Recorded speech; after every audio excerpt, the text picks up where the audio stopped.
people get confused about a certain things that will wife get the husband's property? Will husband get the wife's property?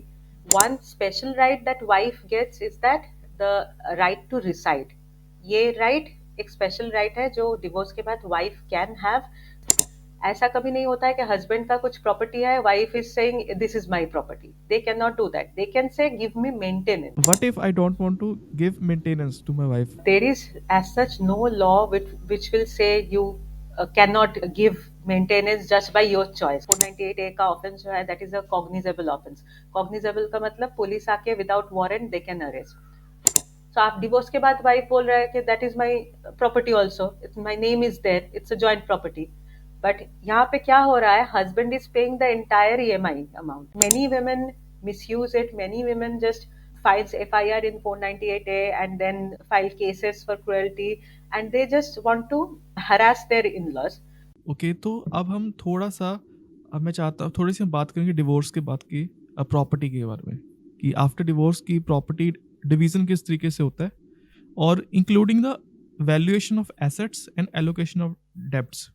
तो मैं चाहता हूँ कि आप हमें ये प्रोसेस एक्सप्लेन करें of property division after divorce. Okay. So as such, first thing we have to make very clear, like people get confused about a certain things that will wife get the husband's property? Will husband get the wife's property? So divorce के बाद ऐसा कुछ नहीं होता है कि ownership change हो जाता है. That never happens. One special right that wife gets is that the right to reside. ये right एक special right है जो divorce के बाद wife can have. That is, जो residential house में wife और husband रह रहे थे, the wife after divorce can say that I want to reside in that house. Right to reside के अंदर ownership नहीं आता है. So wife cannot claim anything that husband owns as her own, or a husband cannot claim anything that wife owns as his own. What happens after divorce is that right to residence जो है वो तो wife के पास होता है, and either wife or husband both can claim for maintenance if that person is not earning. ये भी बहुत दिन से ये मिसयूज हो रहा था कि मेंटेनेंस सिर्फ वाइफ क्लेम कर सकता है, हस्बैंड क्लेम नहीं कर सकता है, but that has also change. Recent judgment is there where court has granted maintenance to the husband. So what happens is the ownership never changes. ऐसा कभी नहीं होता है कि हस्बैंड का कुछ प्रॉपर्टी है, wife is saying this is my property. They can not do that. They can say give me maintenance, not ownership. Now sometimes what happen that wife and husband they own a property jointly. ठीक है, तो that time that joint ownership won't be treated differently than other joint ownership just because they are getting divorced or just because they were married at one point. It won't be treated like that. Joint ownership का मतलब है equal rights. किसी को ज्यादा किसी को कम नहीं मिलेगा. But sometimes what happen, for saving the stamp money, husbands always get 50% ownership. Wife को देके they are getting a joint property. But whatever the EMI of the loan is there, husband is paying that amount.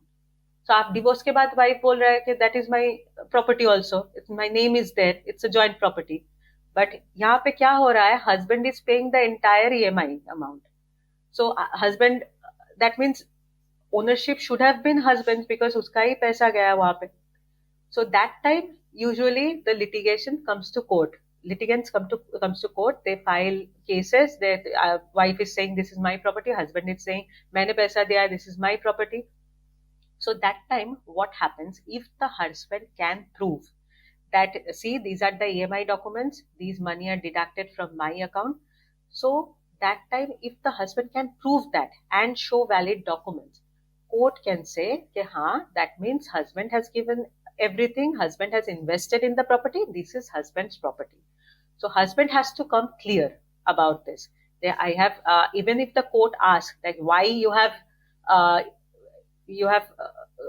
purchased the property in both of your names if you are going to invest, husband has to be honest about it, whether it was for love and affection or whether it was for saving the stamp duty. The husband has to say that to the court and the judge will decide based on the documents. But if the equal amount were invested from both husbands and wives account, then they will have equal rights on the property. The joint ownership will any other joint ownership जैसे treated होता है कि दोनों owner का equal share या फिर जो percentage लिखा है 40-60 जैसा भी लिखा हो वैसे शेयर जैसे treated होता है same laws will fall under that. They can be divorced, and if there is a good relation between them, they can be divorced and they can continue to own the property, or one person can sell, one person can keep, whatever that is, they can do it. Now what happens, sometimes there is loan, there is a loan on something and that is continuing.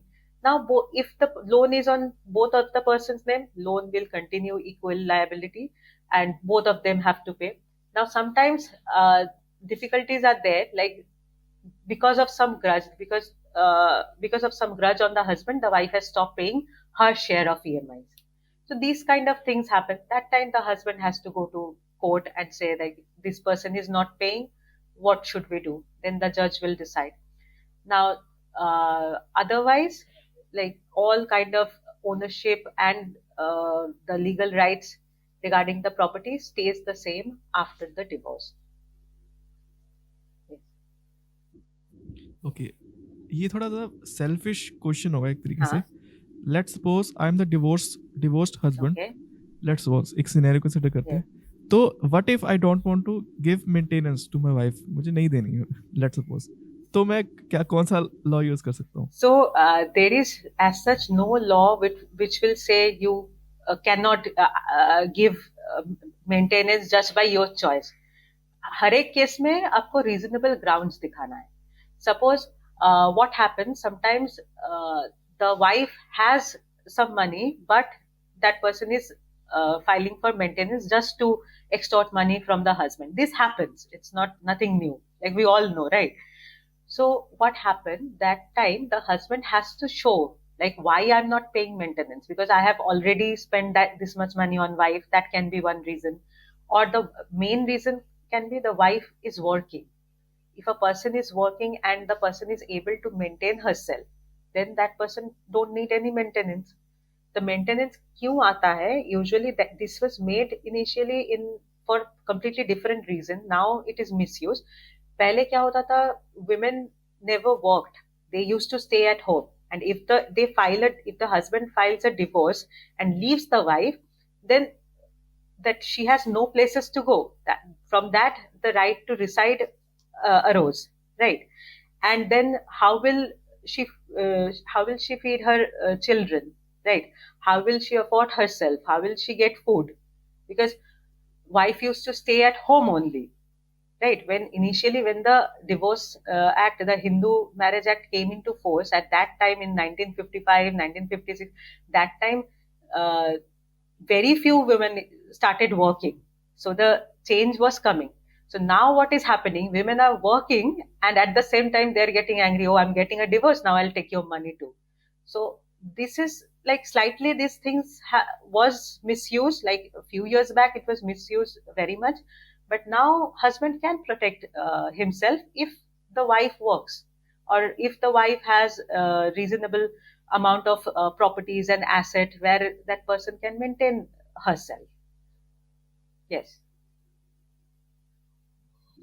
Okay, तो let's talk a little bit about family law matters. तो सबसे पहला जो मैं बात करना चाहता हूँ, मैं चाहता हूँ कि आप हमारे साथ कुछ इन्फॉर्मेशन शेयर करें रिगार्डिंग सेक्शन आईपीसी 498 ए के तहत, जो भी it deals with I think violence done on women after her marriage by her husband या किसी रिलेटिव के. Yes.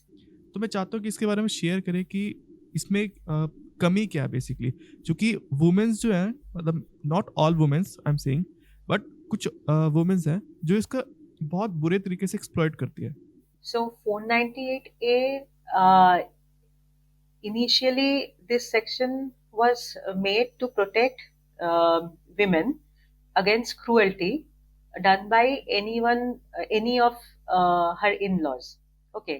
तो इसलिए ये तब डोमेस्टिक वायलेंस इतना ज्यादा है इंडिया में, so that's why there was a protection of law needed to stop the domestic violence.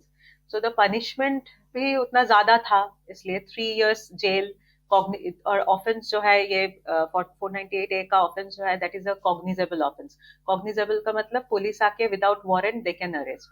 And then 498A is non compoundable, means यहाँ पे 498A केस होने के बाद you can not compromise the case और get relief. Then it is a non bailable, so bail court refuse कर सकता है. Even if you file a bail petition, court has reasonable ground to refuse because you have committed domestic violence. So these are the this is how serious this section is. So now what happened after, again, whenever a law is enacted, it is also misused by many people. So it was created for a greater cause, so that the cruelty against women stops after marriage. So what happened?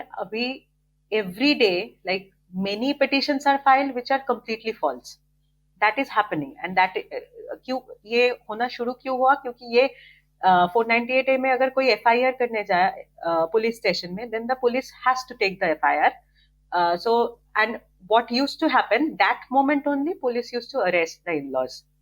So some people thought, like, yeah, we can do that, we can threaten people with that.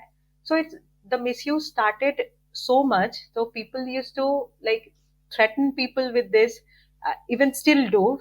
Many women misuse it. Many women just files FIR in 498A and then file cases for cruelty, and they just want to harass their in-laws.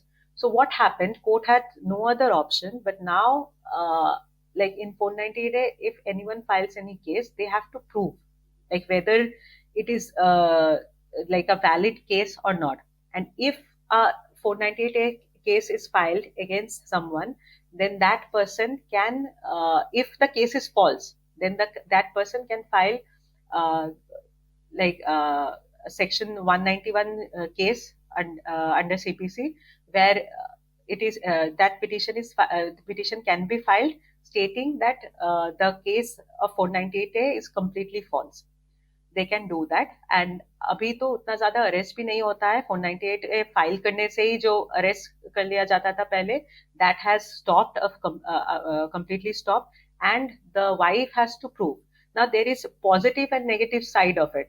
Like previously, some of the victims got relieved, but because of the malpractice of this section, now everyone has to prove whether they were tortured in in-laws. They have to prove whether sometimes what happened, I have seen many cases where the wife wasn't even residing with the husband.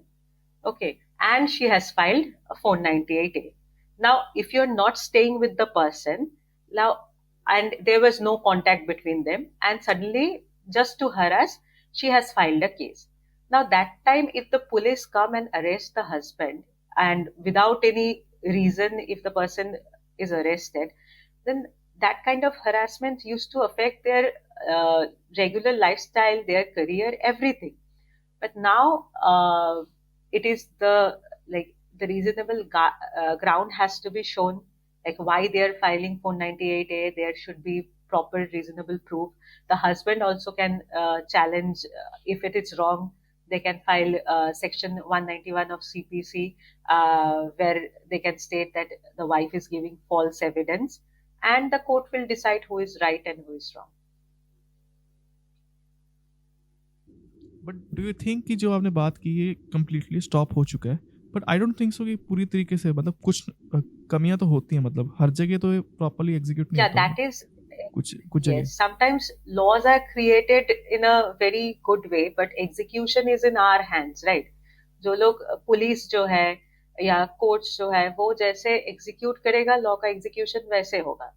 Sometimes like 100% benefit तो कभी किसी law से ऐसे होता नहीं ना, क्योंकि बहुत सारा the person who are filing the cases are there, the police is there, the judge is there, everyone is hearing the matter, and then the everyone is presenting their matter, then the judge is deciding what is right and what is wrong, right? So sometimes the suppose the person who is the wrongdoer, wo uh, like that person is what can I say, wait a minute. So sometimes what happens, like the case is misrepresented, and it is not properly challenged. So that time the judge obviously cannot decide the case properly. Sometimes the economic condition of the person who has filed the case is not that strong, so they face problem in continuing the case, so they don't get proper justice. These kind of things happens. But if you see it in a broader way, like you cannot see one law at one time, like it changes gradually, so it takes time to take a proper form.